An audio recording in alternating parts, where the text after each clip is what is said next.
guys are live. Good evening, Patriots, and welcome back to another episode of Mason Cable News. I'm your host, Cayla Cade. And I'm Ryan Petrus. Coming up, we now have news on Mason's vaccination plan. Stay tuned to find out when and how you might be able to receive the vaccine. But first, we have some exciting events that you might be interested in right after this. Okay, 40 seconds.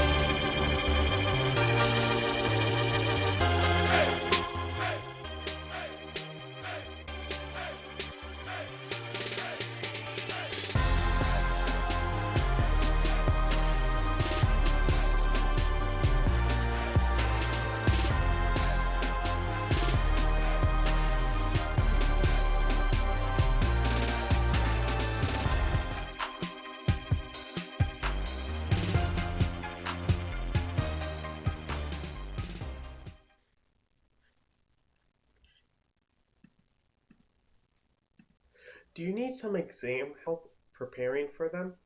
Learning Services is hosting a virtual workshop on Friday, April 16th from 10:30 a.m. to 11:45 a.m. Registration can be found on Mason 360. The Patriots Activities Council is hosting a fun outdoor comedy show with comedian Azim. This event will be Saturday night from 7 to 9 p.m. It will be at Mason Pond, but if you can't attend in person, you can view it virtually because it will be live streamed by Mason Cable Network.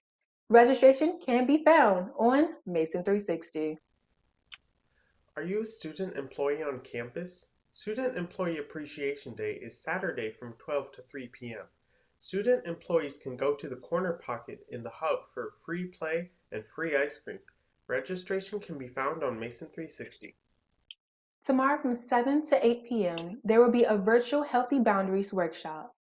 This workshop will explore boundary types, tools, and to set and practice boundaries, and have resources for when someone does not respect your boundaries. More information and registration can be found on Mason 360.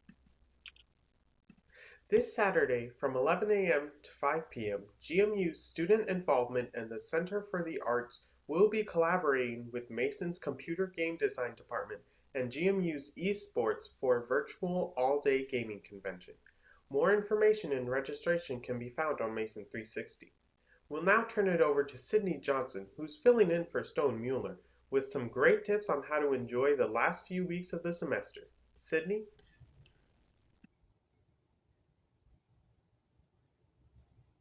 Hello, Patriots. I hope you're enjoying your day today. As we get closer to finals and the end of the semester, here are some activities to help you get through this last stretch of classes. If you're looking to stay in the comfort of your own home, you can play a game virtually with your friends, or you can just simply hang out and talk with your friends on Zoom. If you are a Capitals or Wizards fan and are looking to go to a game this season, we have good news for you. Capital One Arena has just announced that they will allow up to 2,100 fans, or about 10% capacity, to attend both the Capitals and Wizards games. The Wizards will host their first game with fans on April 21st versus the Golden State Warriors, while the Capitals will host their first game with fans on April 27th versus the New York Islanders. Tickets are very limited, so if you want to attend one of these games, be sure to check online and get your tickets early. On April 23rd and 24th, Mason will be hosting their longest-running tradition, Mason Day. Students will be able to enjoy local foods and treats, fun games and activities, and have a chance to win some great prizes. There will also be performances all day long, followed by a headliner concert at night. Registration is required to attend Mason Day. To find out more information and to register, go to si.gmu.edu/Mason Day. That's all for me this week, Patriots. Back to you, Cayla and Ryan.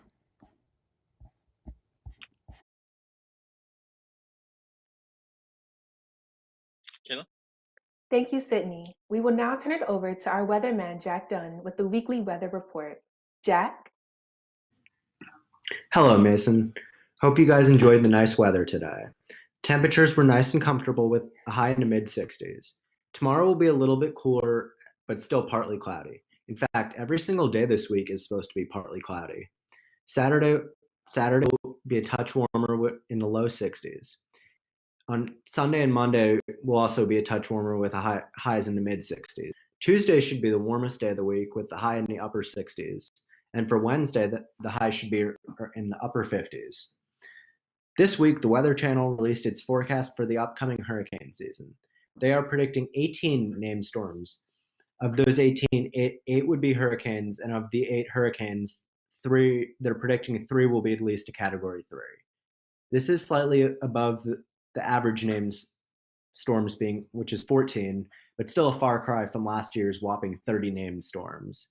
I don't think we'll get that many named hurricanes this year or any time in the future, really. The National Hurricane Center also announced last month that it will stop using Greek names if we make it all the way through the alphabet, but instead release a supplemental list that would be used in that opportunity. Additionally, a nor'easter will bring some snow to higher elevations of New England and upstate New York. Parts of Vermont and New Hampshire could get over a foot of snow. It does seem crazy to hear about snow in the middle of April. Places higher elevation in upper New England typically snow in the middle. Hope everyone has a good week. Back to you guys. Thank you, Jack. We'll now turn it over to Oscar Avelar with our weekly sports update. Oscar? Hey everyone, it's Oscar with another round of the Mason Sports Recap. Let's get right to it. Women's soccer prevailed over Richmond thanks to early goals from Dachika Colcom and Sarah Shantosh in the 10th and 17th minute. Both juniors are now joint top goal scorers for the team alongside senior Kayla Hamrich at 2 goals each. That win was the last game of the season, however, as their game on the road against VCU was cancelled due to COVID precautions. The Patriots end their season with 3 wins, 3 losses, and 1 draw in conference play. Men's volleyball weekend games in New Jersey were cancelled, but it was still a good week for the Patriots. Seniors Brad Creamer, Sam Greenslade, Jack Reese, and Hayden Wagner all made it into the All-EIVA second team for their performances this season. The Patriots will see some playoff volleyball when they host the 1-19 Sacred Heart Pioneers in the first round of the EIVA tournament. The Patriots have won 13 in a row against the Pioneers, and they hope to make it 14 this Friday at 7 at the Rack. Over in Geneva, Ohio, the first day of the A10 Swimming and Diving Championships concluded. The Patriots came out with a bronze in the men's 200-yard medley relay and a silver in the men's 800-yard freestyle relay. The A10 Championships continue this week as Mason hosts events today and Friday at the Aquatics and Fitness Center. That's going to do it for this week, Patriots. I'll see you on the next one.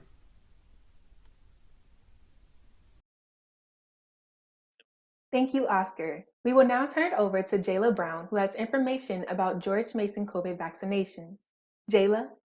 What's up, Patriots? George Mason University has officially begun vaccinating the Mason community. President Washington announced on April 6th his plan to make sure the Mason community are able to get their vaccine right here on campus at the Eagle Bank Arena. So the big question is, who gets vaccinated and when? Vaccination availability for faculty and staff began last weekend, and students are expected to get vaccinated later this month. Here's how it's broken down. Faculty and staff who are currently employed by the university and receive a W-2 are eligible to sign up for an appointment. All faculty and staff are encouraged to check their inboxes for an email from the Office of Safety, Emergency, and Enterprise Risk Management that invites all faculty and staff, including student wage workers, to make an appointment. Slots are limited, so it's first come, first served. President Washington plans to send out further additional dates for vaccination appointments this month. Our goal is for every eligible employee to receive the first dose by the end of April, says Washington. For students, they will be invited to receive a vaccine later this month, with dates to be announced shortly. Because of the number of students in our community, President Washington explains that we expect the timeline to complete vaccinations to be a little longer than for faculty and staff. Our goal is to offer a vaccine to all students who want one. On Tuesday, April 13th, the CDC and FDA put a pause on the Johnson & Johnson vaccine due to rare clotting issues, and George Mason is monitoring this issue closely. Mason has only been issuing the Pfizer vaccine to faculty, staff, student workers, and contractors, and continues to do so. The university has no plans to administer the Johnson & Johnson vaccine at its vaccine clinics. The Office of the Safety, Emergency, and Enterprise Risk Management states that safety remains a top priority for George Mason University, and we will continue to consult with public health officials.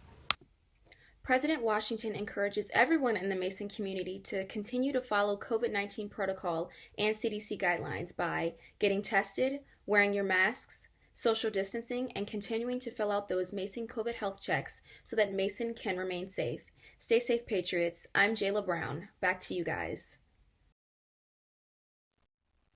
Thanks, Cayla, for the inside look at Mason's vaccine rollout. Speaking of the vaccine, Cayla, do you think Mason is approaching the vaccine rollout in the right way, or do you think there's improvement to be found? Well, Ryan, I think that there's always room for improvement, but for right now, I think Mason is handling it very well. Ryan, did you get vaccinated yet, or are you planning to? I didn't get vaccinated yet, but I'm definitely planning to as soon as the opportunity comes. How about you? Yeah, same for me. I would definitely be getting vaccinated, especially since I'm trying to get a summer job and go on vacation. Yeah, it's pretty important to go on vacation if you're gonna get your vaccine. Yes, I agree. Yeah. And with that, Mason, thank you for tuning in tonight, Patriots. You can keep up with news on and off campus if you follow us on Instagram at MCN on TV, on Twitter and Facebook at Mason Cable Network, and make sure to subscribe to our YouTube channel. I'm Cayla Cade. And I'm Ryan Petrus. Have an amazing weekend, Patriots.